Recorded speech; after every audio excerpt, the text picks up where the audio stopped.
हमारे स्कॉर्पियो दोस्तों के लिए ये जो हफ़्ता है ये रिलेशनशिप के हवाले से बहुत इम्पोर्टेंट है। इसमें हर तरह के रिलेशनशिप आपके लिए इम्पोर्टेंट हैं और ख़ास तौर पे वो रिलेशनशिप जो ज़िंदगी में मैटर करते हैं, प्रोफेशनली भी और पर्सनली भी। और यहाँ पर आपकी जो इंस्टिंक्ट्स है ना, वो जैसे बड़ी शार्प इंस्टिंक्ट्स होती हैं स्कॉर्पियो की। इस हफ्ते लगता है जैसे आपकी इंस्टिंक्ट्स ज़्यादा स्ट्रॉन्ग है, आप में इंटेंसिटी ज़्यादा है। पिछले हफ्ते भी आप में पावर बहुत ज़्यादा थी, आप में समझने की, सोचने की, ख़यालात की जो आपके वो थी, बहुत ज़्यादा आपके अंदर ये पावर थी। और इस हफ्ते तो चूँकि सन आपके 9th हाउस में आ जाएगा तो आपकी सीखने की हिस्स बहुत ज़्यादा तेज़ हो जाएगी, आप सीखना शुरू हो जाएंगे। लेकिन वहाँ मरकरी रेट्रोग्रेड है, सो मरकरी का रेट्रोग्रेड होना जो है वो गलतियों की निशानदेही करेगा, उस पर हम अलग से बात करेंगे।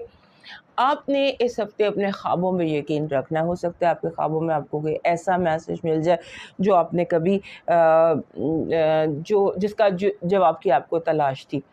और जो अपने ख्वाबों को लिखिएगा, जर्नल कीजिएगा, उसमें उसको समझने की कोशिश कीजिएगा। कुदरत आपसे आपके ख्वाबों के थ्रू कनेक्टेड है। 26 और 28 को मून ने आपके घर में होना है और ये वो टाइम है जो आपके लिए जिसे कहते हैं ना, बहुत ज़्यादा पावर डेज है। आप बहुत विजिबल, बहुत प्रोमिनेंट हो सकते हैं, आप बहुत ज़्यादा अट्रैक्ट कर सकते हैं। और जब हम अट्रैक्ट करते हैं तो हम गुड एंड बैड दोनों एनर्जीज़ को अट्रैक्ट करते हैं। सो गुड एनर्जीज़ को रिफ्यूज़ कीजिए और बैड एनर्जीज़ को अपने से दूर रखने की, क्लियर करने की कोशिश कीजिएगा। और उसके बाद ऐसा लगता है कि ये जो दिन है, ये जो हफ्ता है, इसमें आप में जो बात आप करना चाहते थे या जो आप कहना चाहते थे, बड़ी आसानी से, बड़ी ईज़िली आप अपना बयान कर देंगे लोगों को। लोग आपको बड़े आराम से अंडरस्टैंड कर लेंगे, आपकी बात को बहुत ईज़िली समझ लेंगे और आपके जो मसले हैं वो बड़ी जल्दी इस हफ्ते सॉर्ट आउट होते दिखाई देते हैं। आपका यानी कि फुल पावर वीक है हमारे स्कॉर्पियो दोस्तों के लिए। इस हफ्ते की जो आपकी पॉजिटिव एनर्जी है वो कह रही है कि बहुत लोग मुकाबले पर आएंगे लेकिन फातेह सिर्फ आप होंगे। आपकी नेगेटिव एनर्जी कह रही है लोग दूर बैठकर आपकी ज़िंदगी में आग लगाने की कोशिश करेंगे। लव वाइब में बैलेंस है, आपकी बात सुनी भी जा रही है, समझी भी जा रही है, बल्कि शायद इस रिलेशनशिप को लव वाइब में डोमिनेंट फोर्स आप खुद हैं। आपका जो इस हफ्ते का लकी नंबर है वो बन रहा है 74।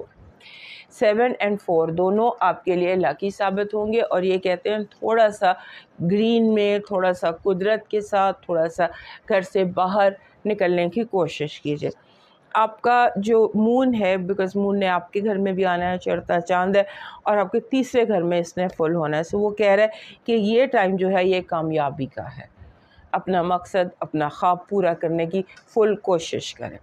आपका जो लकी स्टोन है ये बन रहा है moon stone, sorry blood stone. Blood stone last week भी आपका ब्लड स्टोन ही था।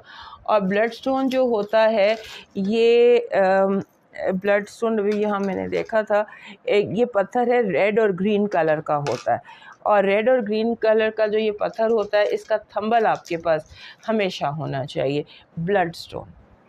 आपका जो इस हफ्ते का लकी चार्म बन रहा है वो बन रहा है ड्रैगन, स्मॉल ड्रैगन। और अगर ये ड्रैगन आपको मिल जाए लाइट ब्लू कलर में या ग्रे कलर में तो और बेहतर हो जाएगा। आपका लकी जो कलर है वो आसमानी रंग का नीला है। ये जो हल्का नीला नहीं होता, आसमानी नीला जिसको कहते हैं, वो है। आपका डिवाइन मैसेज कह रहा है कि अपने तवक्कल को मजबूत रखना, ये सोचना कि जो आपके लिए लिखा है वो आपको मिल कर रहेगा, चाहे कुछ भी हो, हालात कुछ भी हो, आपकी किस्मत का लिखा आपको मिल कर रहेगा। अपने आप पर और अपने रब पर यकीन रखो और पानी में थोड़े से चावल बहा दो या सदका कर दो। अब मूव करते हैं